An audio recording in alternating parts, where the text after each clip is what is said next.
Hi hello నమస్తే welcome to my channel. So ఎలా ఉన్నారు? అందరు బాగున్నారా? నేనైతే బాలేను. ఆ, అది కొంతమందికి తెలిసి ఉండొచ్చు, కొంతమందికి తెలియకపో ఉండొచ్చు.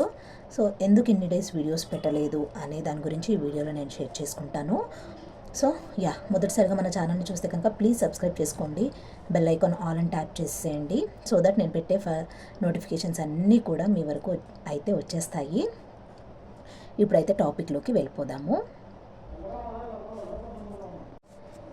ఆల్మోస్ట్ ఒక 20 డేస్ పైనే అయిపోయింది, 25 డేస్ అవుతుంది నేను వీడియోస్ పెట్టక. ఎందుకు అని అంటే షార్ట్స్ పెట్టున్నాను కదా, ఆల్రెడీ కొంతమంది చూసే ఉంటారు. తెలియని వాళ్ళ కోసం అయితే నేను ఈ వీడియో షేర్ చేసుకుంటున్నాను. October 6th October 6th morning 10:30కి మా డాడీ అయితే చనిపోవడం జరిగింది. అది ఎలా, ఏంటి, ఎందుకు అలా జరిగింది అనే విషయాలన్నీ కూడా మీతోటైతే నేను షేర్ చేసుకోవడానికి మీ ముందుకు వచ్చేసాను. ఎందుకు అనంటే ఆ బాధ లోపట పెట్టుకొని రూమ్లో ఒక్కరమే ఉండి కుమిలిపోవడము, తట్టుకోలేకపోవడం, ఆ బాధ నుంచి బయటికి రావడం అసలు జరగట్లేదన్నమాట. సో చాలా అంటే చాలా బాధగా డేస్ని తీసుకొని వెళ్ళడం అవ్వట్లేదు. అట్లీస్ట్ మీతోటన్నా షేర్ చేసుకుంటే కొంచెం మన ఏమంటారు హార్ట్లో మన లోపల ఉన్న బాధ అంతా పోతేనన్నా కొంచెం మనకి కొంచెమన్నా రిలీఫ్ అవ్వచ్చు అనే ఉద్దేశంతో ఈ వీడియో చేస్తున్నాను. అండ్ అలాగే ఒక అవగాహన తెప్పియాలి మీకు అనే దాని గురించి అయితే నేను మీ ముందుకు వచ్చేసాను అనమాట. యాక్చువల్గా అక్టోబర్ 5th రోజు 3 times అయితే మా డాడీ నాకైతే కాల్ చేశారు. 2 times ఏం మాట్లాడాను, నార్మల్గా జస్ట్ మాటలు ఉంటాయి కదా అలా మాట్లాడారు. తర్వాత ఈవినింగ్ 9:30కి అనమాట, ఎగ్జాక్ట్లీ నేను బిగ్ బాస్ చూస్తూ ఉంటే మా డాడీ కాల్ చేశారనమాట. నైట్ కాల్ చేసినప్పుడు నార్మల్గా అంటే 5th రోజు నాకు మార్నింగ్ చేసినప్పుడు చెప్పారు ఏంటంటే, అమ్మ హెల్త్ బాగాలేదు, నాకు నేను మంచం మీదనే పడుకొని ఉన్నాను, అసలు ఇంకా ఏమంటారు కాళ్ళు పట్టుకోబోయినాయి అంటే మా డాడీ కొంచెము హెల్త్ బాగాలేదులేండి. 2 years బ్యాకే మా డాడీ 1 month హాస్పిటల్లో అడ్మిట్ అయ్యి చాలా సివియర్ కండిషన్కి వెళ్ళిపోయి ఉండే. అప్పుడు మా అన్న, మా మమ్మీ, మా సిస్టర్ అందరూ మంచిగా చూసుకొని, మా మమ్మీ అయితే 1 month లిటరల్లీ అడ్మిట్ అయ్యి ఉన్నప్పుడు 1 month హాస్పిటల్లో ఉండి చూసుకుందనమాట మా డాడీని. సో అట్లా బయటపడడం జరిగింది 2 years బ్యాకే. ఇంకా అప్పటి నుంచి కూడా చాలా జాగ్రత్తగా ఇంట్లోనే ఉంటూ ఏం పనికి కూడా వెళ్ళట్లేదు అనమాట. మా అన్ననే అన్నీ చూసుకుంటున్నాడు అనమాట. టు బి ఫ్రాంక్, మా మమ్మీని కానీ మా డాడీని కానీ మా అన్న చాలా బాగా చూసుకుంటున్నాడు. అయితే కొన్ని కారణాల వల్ల విలేజ్లో ఉండాల్సి వచ్చిందనమాట. మా డాడీ ఇల్లు అమ్మిపియడానికి అనేసి ఇంకా విలేజ్లో ఒక్కడే ఉంటున్నాడు అనమాట. ఇంకా అక్కడ మా సిస్టర్ వాళ్ళు కూడా ఉంటారు, ఇంకా వాళ్ళే ఫుడ్ అంతా పెట్టడం కూడా వాళ్ళే అనమాట. కాకపోతే వాళ్ళు ఒక 15-20 డేస్ నుంచి వాళ్ళు కొంచెం దూరం వెళ్ళిపోయారనమాట మా డాడీ ఉండే ఇల్లు నుంచి వేరే దగ్గరికి. సో అక్కడ ఒక్కడే ఉండేటోడు. ఆ ఇల్లు సేల్కి పెట్టామన్నమాట. అది అమ్మి హైదరాబాద్ రావాలి అనేసి ఆ ఇంట్లోనే ఉన్నాడు. అయితే ఇంకా కొంచెం హెల్త్ బాగాలేదు కదా. సో ఆ 5th రోజు నాకు కాల్ చేసినప్పుడు ఇట్లా నాకు ఏమంటారు కాళ్ళన్నీ పట్టుకుపోయినాయి, ఈరోజు నేను బెడ్ మీదనే ఉన్నాను, ఎవ్వరు వచ్చి నన్ను చూసిన వాళ్ళు కాదు అని నాతో చెప్పాడనమాట. అయితే నేను చెప్పాను, నాన్న నువ్వు జాగ్రత్త, ఏమంటారు బ్రేక్ఫాస్ట్ తిన్నవా అని అడిగినాను అనమాట. ఓకే డబ్బులు ఉన్నాయా, లేకపోతే నేను పంపిస్తాను, సరే అంటే అంతకు ముందు రోజే నేను చెప్పినాను అనమాట. ఏమైనా మనీ కావాలన్నా పంపిస్తాను, నువ్వు జాగ్రత్త అని. అంతకుముందు మా అన్న పంపించింటే అన్నీ మనీ ఉన్నాయి, మనీ అయితే ఏం కొరత లేదు, మనీ ఉన్నాయని చెప్పాడు. కానీ ఇంకా ఆ రోజు బాగాలేక ఆ రోజు లేవలేదంట 5th రోజు. ఇంక ఈవినింగ్ నాకు కాల్ చేసినప్పుడు కూడా నేను జాగ్రత్త నాన్న ట్యాబ్లెట్ వేసుకొని పడుకో, నెక్స్ట్ డే ఏమంటారు ఇంకా అన్నీ ఇంకా నార్మల్గా క్యాజువల్గా మాట్లాడాడు. అయితే అదే లాస్ట్ అనమాట. నేను చెప్పింది ఏంటి, జాగ్రత్త నాన్న ట్యాబ్లెట్ వేసుకొని పడుకో అని చెప్పాను. ఇంకా నాతో మాట్లాడిన తర్వాత మా అమ్మతో కూడా గంట సేపు మాట్లాడాడంట. మాట్లాడి ఇంకా ఇల్లు సేల్ అయ్యిందమ్మా అని చెప్పాడు. ఇల్లు సేల్ అయింది, ఇంకా మనకు కూడా ఇక్కడ వేరేది తీసుకోవాలి కదా, ఊర్లో వేరేది ఫ్లాట్ కూడా చూస్తున్నాను అని ఆ విషయాలు కూడా అన్నీ చెప్పాడు. చెప్పిన తర్వాత ఇంకా హైదరాబాద్ వెళ్ళి ఇంకా నేను అసలు నాకు ఈ ఊర్లో ఉండలేకపోతున్నాను, నేను హైదరాబాద్ వెళ్ళి ఆరాంగా ఉంటానని చాలా బాగా చెప్పాడనమాట. అసలు మేము ఎక్స్పెక్ట్ చేయలేదు. నెక్స్ట్ డే మార్నింగ్ లేచాడంట. లేచిన తర్వాత ఇంకా మా అక్క కొడుకు వచ్చేసి టిఫిన్ తీసుకెళ్ళాడంట. టిఫిన్ 4 ఇడ్లీలలో 2 ఇడ్లీలు తిన్నాడు. తినిన తర్వాత వాంతింగ్ అయిందంట. వాంతింగ్ అయ్యేసరికి ఇంకా మా అక్క కొడుకుతోటి అన్నాడంట, ఒరే నాకు గుండెలు నొప్పి వస్తున్నట్టుందిరా, ప్రైవేట్ హాస్పిటల్కి తీసుకెళ్ళు అంటే డబ్బులు లేవన్నాడంట. సరే నా దగ్గర ఉన్నాయిరా తీసుకెళ్ళు అని అంటే సరే అని చెప్పి తీసుకొని తీసుకొని మంచిగా నవ్వుకుంటూనే వెళ్ళిండంట. బండి మీద కూర్చున్నాడంట, వాడు ముందు కూర్చున్నాడు, నవ్వుకుంటూనే వెళ్ళారు. అయితే వెళ్ళిన తర్వాత టోకెన్ తీసుకొస్తా తాత అని, టోకెన్ పెద్ద లైన్ ఉంది అని అంటే, మార్నింగ్ లేచినప్పుడు ఒకసారి అన్నాడంట, ఒరే నేను చనిపోతున్నాను రా అని, నేను చనిపోతున్నాను రా, నువ్వే నాకు తలకోరివి పెట్టాలి అని అన్నాడంట. మళ్ళీ ఇదే డైలాగు వాంతింగ్ చేసుకున్న తర్వాత ఇంకా గుండెలో నొప్పి వస్తుంది అన్నాడు కదా, ఇంకా హాస్పిటల్కి వెళ్ళిన తర్వాత అక్కడ పెద్ద క్యూ ఉండేసరికి, తాత పెద్ద క్యూ ఉంది కదా, టోకెన్ తీసుకొస్తాను అని చెప్పినప్పుడు, ఒరే నేను చనిపోతున్నాను రా, నవ్వుకుంటూనే నేను చనిపోతున్నాను రా, నాకు కొరివి నువ్వే పెట్టాలి అని అన్నాడంట. అని మా అక్క కొడుకు చేతిలో అంతే అక్కడే ప్రాణం పోయింది. కింద కూలబడ్డాడు. డాక్టర్లు అందరూ వచ్చి అది పెడతారు కదా, హార్ట్కి పెట్టి ట్రై చేస్తారు కదా, అది పెట్టిన తర్వాత కొంతమందికి ఊపిరి అనేది వస్తుంది అనమాట. బట్ అట్లా ట్రైల్ చేసినా కానీ రాలేదనమాట. ప్రాణం అప్పుడే హార్ట్ అటాక్ వితిన్ సెకండ్ వచ్చి ఫస్ట్ సారే, అంటే కొంతమందికి ఫస్ట్ సారి వచ్చి బతికిరంటే 3 times ఛాన్స్ ఉంటుందంట. బట్ మా డాడీకి ఒక్కసారికి పిట్ అయిపోయాడు అనమాట. ఇంకా అంతే, ఇంకా అట్లా ఫుల్ ట్రై చేశారు అంతా. ఇంకా పోస్ట్ మార్టంకి అంతా వాళ్ళు డాక్టర్స్ అడిగితే ఇంకా యాక్సెప్ట్ చేయలేదంట. పోస్ట్ మార్టంకి అయితే ఇవ్వలేదన్నమాట. ఇంకా ఇంకేం చేసిండు, ఫోన్ చేసి మా అమ్మకు కూడా చెప్పలేదంట.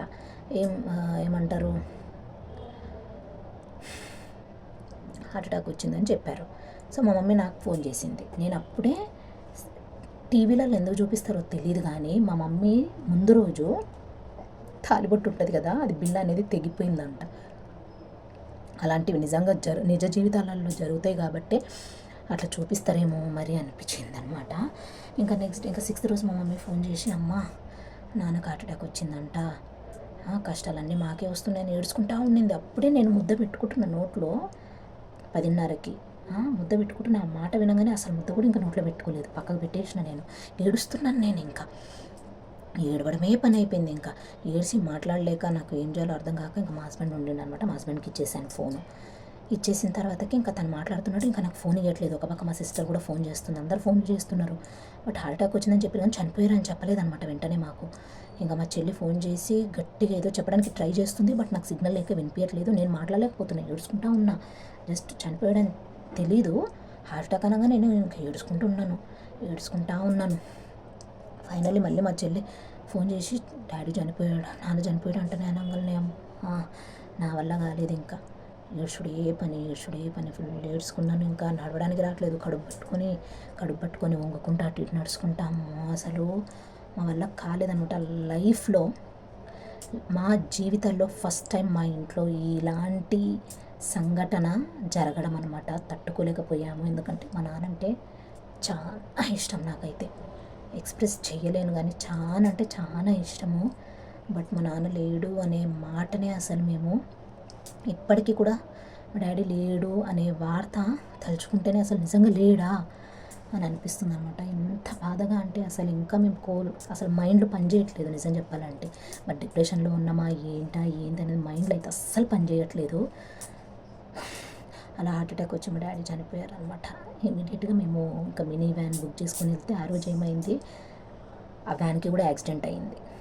మేము వెళ్ళే వ్యాన్లో 13 మంది ఉన్నాము. ఆ వ్యాన్కి కూడా యాక్సిడెంట్ అయింది. బట్ దేవుడు ఉన్నాడు అనడానికి ఇదొక నిదర్శనం అని చెప్పొచ్చు. ఎవ్వరికి కూడా ఏమీ కాలేదు. నేను కూడా జస్ట్ వ్యాన్లో నుంచి ఇలా కింద పడ్డాను. నేను ప్రెగ్నెంట్ కదా, ఏమీ కాలేదన్నమాట. సో అందరం సేఫ్గా బయటపడ్డాము. ఇంకా వెళ్ళి ఇంకా చావు చూసేసుకొని, ఇంకా నెక్స్ట్ డే కర్మాంతరం కూడా చూసేసుకొని, 10 days తర్వాత పెద్ద కర్మాంతరం కూడా చూసేసుకొని, అన్నీ మా డాడీకి ఆత్మశాంతి కలిగేటట్టు అన్నీ పర్ఫెక్ట్గా మంచిగా జరిపాము. బట్ మాలో ఆ దుఃఖాన్ని మాత్రం దేవుడు మిగిల్చాడనమాట.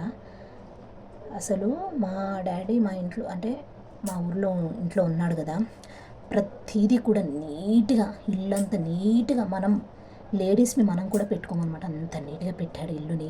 కిచెన్ కానీ, హాల్ కానీ, బెడ్రూమ్ కానీ, దేవుడి గది కానీ, డైలీ లేవంగానే అగరబత్తులు వెలిగించి బొట్టు పెట్టుకొని మంచిగా స్నానం చేసి రోడ్డుకి వెళ్ళేవాడంట. ఇంకొకటి ఏంటి అంటే, అక్కడ వెళ్ళి మా డాడీ అన్నీ ప్రతిదీ కూడా కవర్ ఉంటుంది కదా, ఇలాంటి కవర్లో ప్రతిదీ తాళాలే కావచ్చు, వస్తువులే కావచ్చు, ఇంపార్టెంట్ వస్తువులన్నీ కూడా ఇలా కవర్లో కట్టి పెట్టుకుంటాడనమాట మా డాడీ. అండ్ అలాగే అమౌంట్ 20 రూపీస్ ఉండని, 50 రూపీస్ ఉండని, 100 రూపీస్ ఉండని ఇలాంటి కవర్లలో కట్టి ఇలా కట్టి రబ్బర్ బ్యాండ్ వేసి పెట్టుకుంటాడనమాట. అన్నీ చూసుకొని ఏడుపు కాదు మాకైతే, ఇంకా అన్నీ చూసుకొని మా డాడీ దాచిపెట్టుకుంటా. లాస్ట్కి మా అన్న పంపించిన పర్సులో 1300 కొత్త నోట్లు అలా దాచిపెట్టుకొని పర్సులు అట్టి పెట్టుకొని బ్యాగ్లో పెట్టుకున్నాడు అనమాట మా డాడీ. అవి చూడగానే ఇంకా ఏడుపు వచ్చిందనమాట. చాలా అంటే చాలా ఏడ్చుకున్నాము. ఎంత ఏడ్చినా కానీ ఆ బాధ అనేది పోవట్లేదు.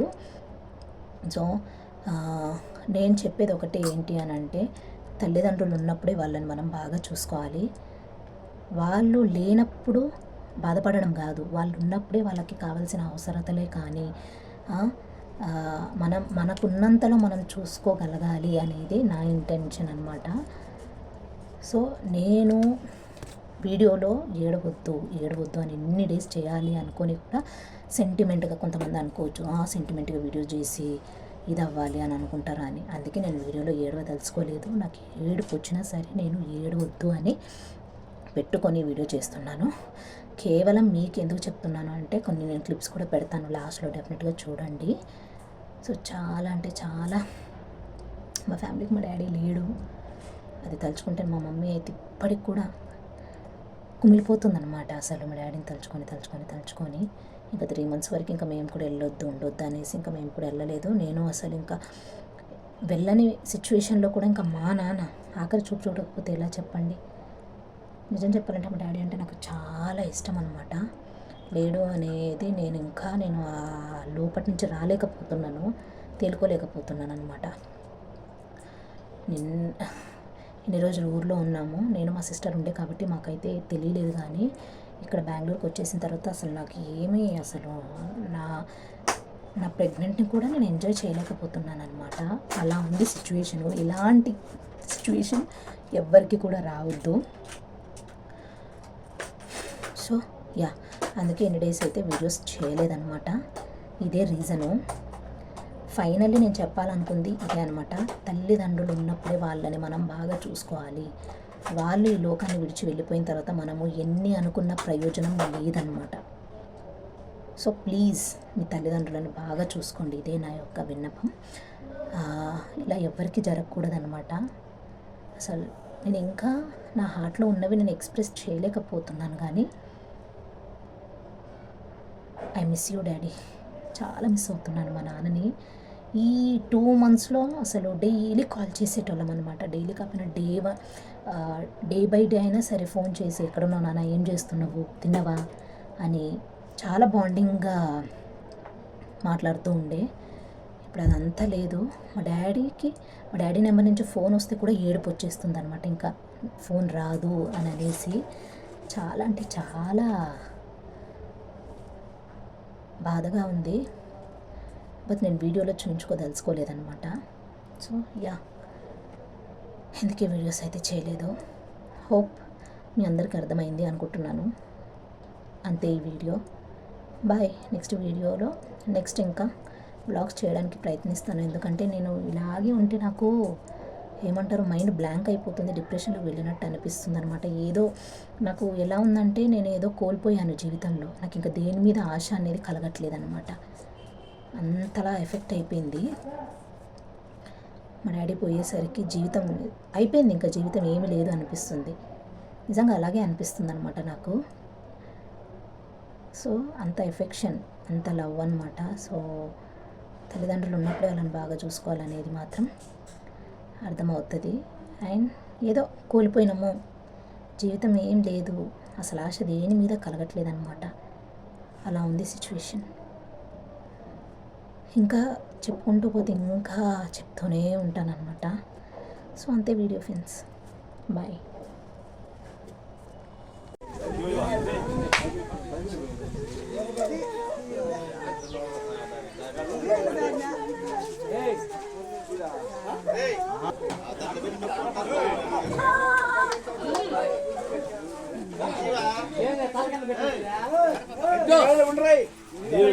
నాలుగు